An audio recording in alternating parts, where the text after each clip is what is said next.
Boa tarde a cada um e a cada um, senhores senadores, senhoras senadoras.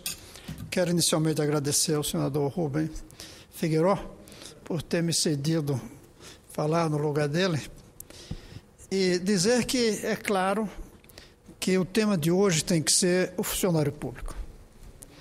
Mas eu vou tentar dar um viés diferente, mais coerente com aquilo que eu tenho sempre defendido aqui. Cada trabalhador, não importa onde ele estiver, ele é um trabalhador fundamental, ele é um trabalhador importante. E ele tem, inclusive, o seu dia, que é o dia 1º de maio. Em alguns momentos, alguns são mais importantes que outros pelas características sociais e econômicas do momento. Há um momento em que a indústria tem um papel muito importante. A gente começa agora a ver o setor de serviços crescendo muito. Em momentos de guerra, o trabalhador mais importante é o militar. Mas há um funcionário que ele é permanente todo o tempo ao longo da história. É isso que a gente costuma chamar de funcionário público. É aquele que está por trás até das ações de proclamação da independência. É quem está por trás dos primeiros gestos de construção de um novo país. É quem organiza e com as mãos na massa constrói a organização social e os serviços públicos, sem o que o país não funciona. Mas eu quero dizer mais que isso. Há muitos trabalhadores que trabalham para o presente. Eles cumprem sua função de ajustar a realidade àquele instante. Mas há alguns trabalhadores que, mais do que outros, abrem as portas do futuro. Não são todos. Esses trabalhadores que abrem as portas do futuro, eu quero falar especificamente para eles, os funcionários públicos que são professores das redes públicas, municipal, estadual, federal, em cada lugar desse país. Porque, presidente Mozarildo, o futuro, se tem uma certeza, é que ele não será bom para o país que não for capaz de fazer parte das nações inovadoras, criadoras, ricas em ciência e tecnologia.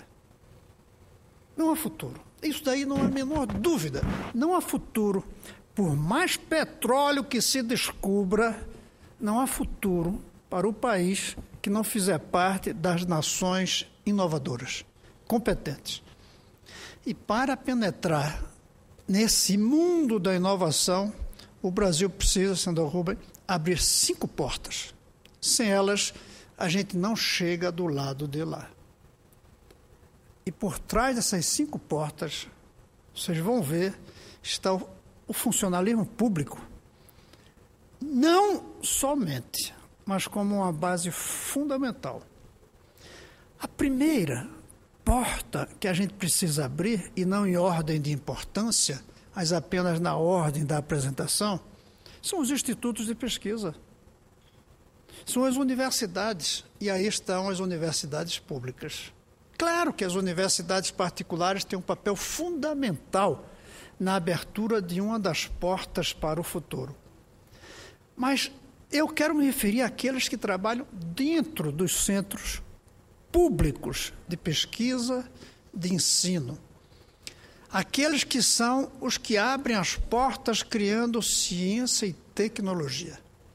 Eu quero falar hoje para o funcionalismo público em geral, mas de uma maneira especial para esses funcionários públicos, que são os porteiros do futuro, por estarem exercendo tarefas de pensar, de investigar, de ensinar na formação da mão de obra de nível superior por meio das universidades.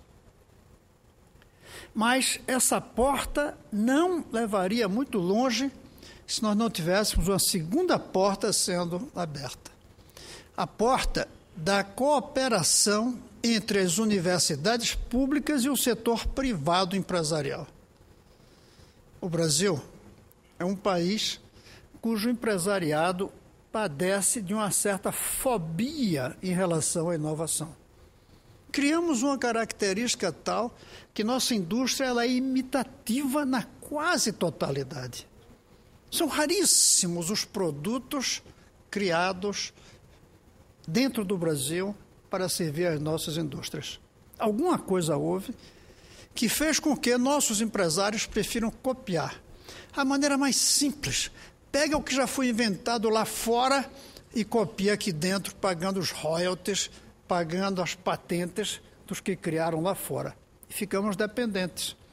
Que quando a gente começa a produzir um produto, senador Rubem, lá fora inventam outro, o nosso fica arcaico.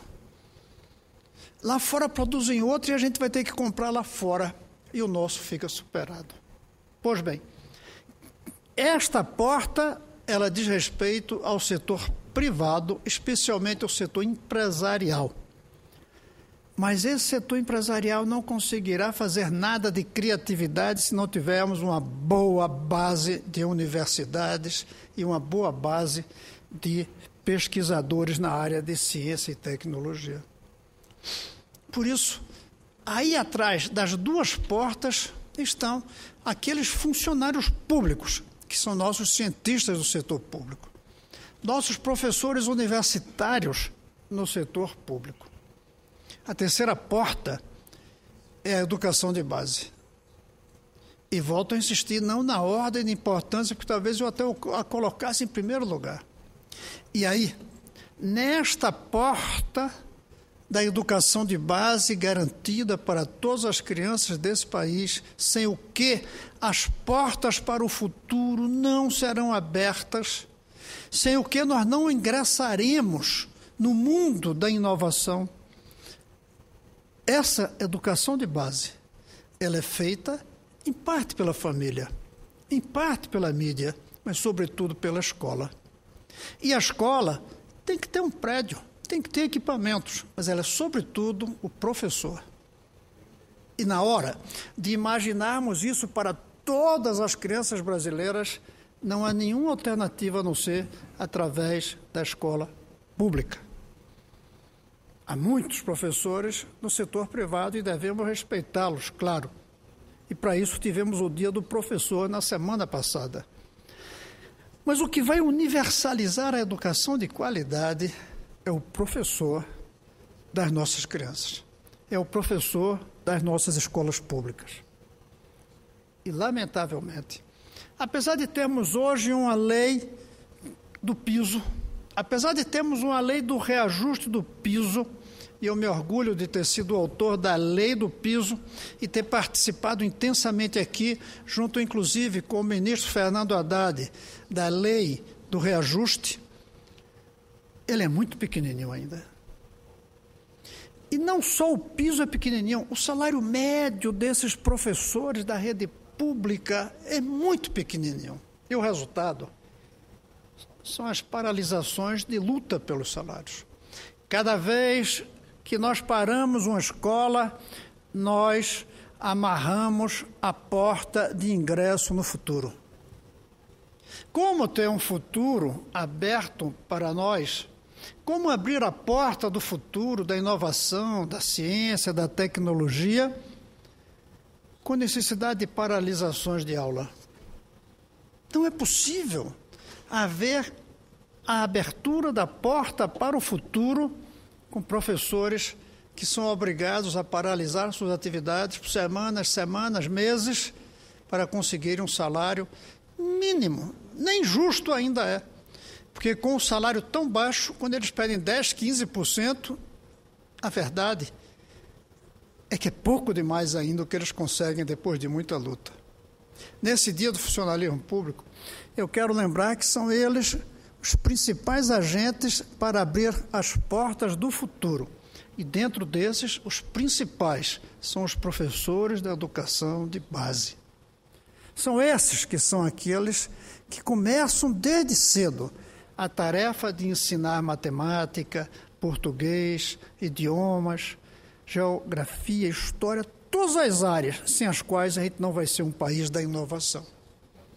Os professores da educação de base, eles são os funcionários públicos dos funcionários públicos, porque eles são os funcionários públicos dos filhos de funcionários públicos e porque eles são aqueles fundamentais para abrir a porta do Brasil em direção ao futuro, em direção a fazer do Brasil parte do mundo da inovação que nós não somos. Inacreditavelmente, nós não fazemos parte da família dos países com inovação. E nenhum com o nosso tamanho, com a nossa dimensão, está fora, salvo nós. E aí vem uma outra porta sem a qual nós não conseguiremos chegar lá. É a porta da vontade nacional. Sem uma vontade nacional de chegar lá, do outro lado do mundo da inovação, nós não vamos conseguir. E nós não temos essa vontade, senador Paim, senador Rubem. Não temos. Alguma coisa há que a nossa vontade ela é imediatista e obscurantista. Imediatista no sentido que a gente quer os resultados imediatos. Por isso não investimos em ciência e tecnologia, porque só dá resultado anos depois. Não investimos em educação, porque tem que esperar 20 anos que o menino cresça. E obscurantista, porque no nosso país não significa riqueza a pessoa ser muito instruída. Até quem quer se instruir é para poder ter um salário alto, não para ser instruído em si. Temos alguma deformação no passado que não estamos conseguindo superar, mas que vamos superar, porque ou superamos ou ficamos para trás de uma vez por todas. E aí está a necessidade de construir uma vontade nacional que justifique fazer sacrifícios, eu repito a palavra, sacrifícios hoje, para termos uma boa educação de qualidade que permita abrir a porta para o mundo da inovação. E, finalmente, a quinta porta, senador, é a estabilidade das instituições. Sem estabilidade das instituições, um país não entra no mundo da modernidade. Como pode entrar no mundo da modernidade um professor que não sabe se vai ter o salário suficiente para manter sua família? Um pesquisador que não sabe se no próximo ano o orçamento vai cair, como está caindo do Brasil em relação à ciência e tecnologia como percentagem do PIB. Como pode abrir a porta para o futuro da inovação um empresário que não sabe as regras que ele deve utilizar no seu trabalho dentro da empresa? Que não sabe se as regras mudam para um lado ou mudam para o outro. E aí, nessa porta da construção da estabilidade, mais uma vez, aparece a figura do funcionalismo público. São até aqui os funcionários do Senado que ajudam a fazer com que as instituições funcionem. Não somos nós apenas. Nós não conseguiríamos nada se não tivesse essa máquina de apoio por trás de cada um de nós, que são os funcionários daqui de dentro dessa casa, mas também da Câmara de Deputados, e de cada ministério, e de cada instituição pública, criando a base da estabilidade, sem o qual o Brasil não dará o passo necessário para fazer parte do mundo da inovação, que é o lugar onde tem que estar aqueles países que querem ter o futuro. Todas as portas que a gente vê que têm que ser abertas para construir o futuro, todas as portas que nós precisamos abrir para fazermos parte daquele mundo que está no outro lado dos países inovadores, inovativos, criadores, que nós não somos, em cada uma dessas portas, para abri-las, está o funcionalismo público. Claro que estão outros trabalhadores, muitos também, mas o funcionalismo público está ali. Sem eles, nós não vamos abrir as 5 portas que o Brasil precisa abrir para dar o passo para o outro lado do mundo da inovação, do mundo da modernidade. Por isso, eu quero aqui agradecer ao trabalho de cada um desses funcionários públicos, como brasileiro, como quem sonha que o meu país vá para o futuro da inovação. quero dar não apenas os parabéns, mas agradecer o trabalho que cada um deles faz como porteiro do futuro. É isso, senhor presidente. Senador Cristóvão, se me permitir, já que você tem 7 minutos ainda, claro, deixa eu só dar esse testemunho que a gente hoje fala nos servidores públicos, do mais simples ao mais graduado, digamos, aqui do parlamento, mas Vossa Excelência, como sempre, vai na essência.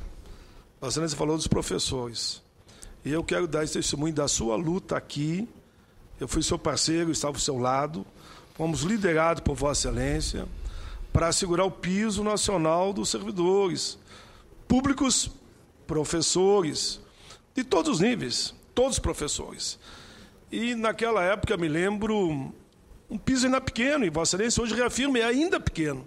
Mas nem esse piso pequeno, que Vossa Excelência defendeu com muita competência, e me lembro junto com a senadora Ideli Salvati, se eu não me engano. Hoje, inúmeros estados não cumprem ainda, né, como Vossa Excelência destaca. Então, nesse momento, eu quero homenagear Vossa Excelência e, na sua figura, todos os professores, que da área pública ou da área privada, eles são servidores públicos, porque eles atendem ao público na formação da nossa gente, do nosso povo, do mais tenra criança na idade ao mais idoso, que precisa do mestre para aprender. Por isso, Vossa Excelência aqui merece o nosso cumprimento, nossos elogios. Vossa Excelência que sempre foi um servidor público. Vossa Excelência que foi sempre um operário público, um trabalhador público, pela forma, diga até mágica, como defende a educação, que é aquela que deve orientar as nossas vidas para que a gente tenha um país melhor para todos. Meus cumprimentos a Vossa Excelência. E essa sua luta pelo piso é histórica, e tão pequeno e ainda não é cumprido. Aceite esse abraço desse seu admirador. Obrigado, senador, e a parte enriquece muito a minha fala. Por isso eu considero parte incorporada a minha fala. Obrigado. Senador Rubem. Senador Cristóvão Buarque, eu sou um dos assíduos ouvintes das palavras de Vossa Excelência. Vossa Excelência sempre toca em questões extremamente importantes para o nosso país, mas, sobretudo, a exaltação ao professor. Eu me recordo que, quando deputado federal, eu tinha grande admiração pelas palavras e pela luta do senador Pedro Calmon. Também, à época dele, ele desenvolvia um trabalho de exaltação ao magistério, ao professor, à modificação da política educacional do nosso país. E Vossa Excelência, com mais maestria, com mais inteligência e capacidade de divulgação das ideias, é aqui também o grande veículo para mostrar à nação a importância que a educação tem na formação da nossa nacionalidade. Vossa Excelência abordou o seu magnífico pronunciamento 5 pontos. E desses 5 pontos, eu ressaltei 3 que significam realmente a tese de Vossa Excelência. A ação do professor, a importância do professor na formação educacional, cultural do nosso povo. Vossa Excelência falou também da importância do pesquisador. O país realmente precisa, não pode ser um imitador, não pode ser um copiador da tecnologia que vem lá do outro lado do mundo. Nós temos que realmente estimular, através de medidas mais eficazes, para que o Brasil seja também um centro de pesquisa e tecnologia. E Vossa Excelência falou também do empresariado. O empresariado hoje está absolutamente abandonado pelas políticas de governo. E não vou dizer desse governo, né, mas de todos os governos, porque não se dá absolutamente possibilidade para que nós tenhamos condições, até na iniciativa privada, de centros de tecnologia. Hoje, o empresário, para obter qualquer benefício, qualquer vantagem, qualquer apoio, ele encontra barreiras burocráticas quase intransponíveis. Vossa Excelência, portanto, no seu pronunciamento, não só do de hoje, mas de todos os pronunciamentos que eu tenho a honra de ouvir de Vossa Excelência, Vossa Excelência tem mantido uma tônica no sentido da valorização da educação. Portanto, essa oportunidade que tenho neste momento é para saudá-lo, cumprimentá-lo, também para dizer que as expressões de Vossa Excelência com relação ao servidor público representam integralmente o meu pensamento. Meus cumprimentos a Vossa Excelência.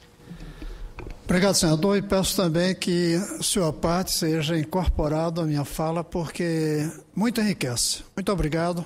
Obrigado, senhor presidente.